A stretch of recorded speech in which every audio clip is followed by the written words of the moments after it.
கரெக்டாக 2 நாளைக்கு முன்னாடி நம்ம ஒரு வீடியோ போட்டிருப்போம். அந்த வீடியோவில் வந்துட்டு ஃப்ரீ ஃபயர் தவிர்த்து மற்ற கேம்ஸே நம்ம வீடியோ போடலாம் அப்படின்னு சொல்லியிருப்போம். அந்த வீடியோவில் வந்து ஒரு 4 கமெண்ட் தான் வந்தது. அந்த 4 கமெண்ட்டில் ஒரு 2 கமெண்ட் வந்து ஒருத்தர் வந்து கிளாஸ் ஆஃப் கிளான்ஸை பற்றி போடுங்கன்னு போட்டிருந்தாரு, இன்னொருத்தர் வந்து பிஜிஎம்ஐ பற்றி போடுங்கன்னு போட்டிருந்தாரு. அதனால் நம்ம என்ன பண்ணிட்டோம்னு பார்த்தீங்கன்னா இந்த 2 கேமே டவுன்லோட் பண்ணிட்டோம். ஸோ இதுக்கப்புறம் வந்து கிளாஸ் ஆஃப் கிளான்ஸ்லேயே நம்ம அப்டேட்ஸை பற்றி போட போகிறோம். அது மட்டும் இல்லாமல் பிஜிஎம்ஐலையும் என்னென்ன ஈவெண்ட்ஸ் வருது, அதை எப்படி முடிக்கிறது அப்படிங்கிற பற்றி போட போகிறோம். அதனால் அதுக்கும் உங்களோட சப்போர்ட்டை கொடுங்க. அதுக்கு வந்து நான் பேனர் வந்து இந்த மாதிரி வைக்க மாட்டேன். பிஜிஎம்ஐக்கு என்ன பேனர் வேணுமோ அதை நான் தனியாக கிரியேட் பண்ணிப்பேன்.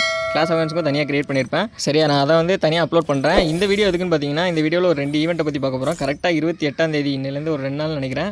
28ஆம் தேதி வந்து நம்ம சர்வரில் லக்கி போர்டு அப்படிங்கிற இந்த ஒரு ஈவெண்ட் வரப்போகுது. இது வந்து 2 பண்டலு, ஒரு ஸ்கை ஸ்கின்னு, அப்புறம் ஒரு அமௌண்ட் கொடுக்குறாங்க. இது வந்து கொஞ்சம் டைமண்ட் செலவு பண்ணுற ஈவெண்ட்டாக தான் இருக்கும்.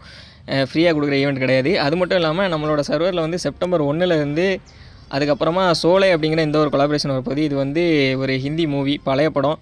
இதை வந்து கொலாபரேஷன் பண்ணியிருக்காங்க. இந்த அமௌண்ட்டும் நிறைய பேர் பார்த்துருப்பீங்க. பார்க்குறதுக்கே வேறு லெவலில் இருக்கும். ஓகே மக்களே, எல்லா வீடியோக்கும் உங்கள் சப்போர்ட்டை கொடுங்க. தேங்க்ஸ் ஃபார் வாட்சிங் மக்களே. பாய்.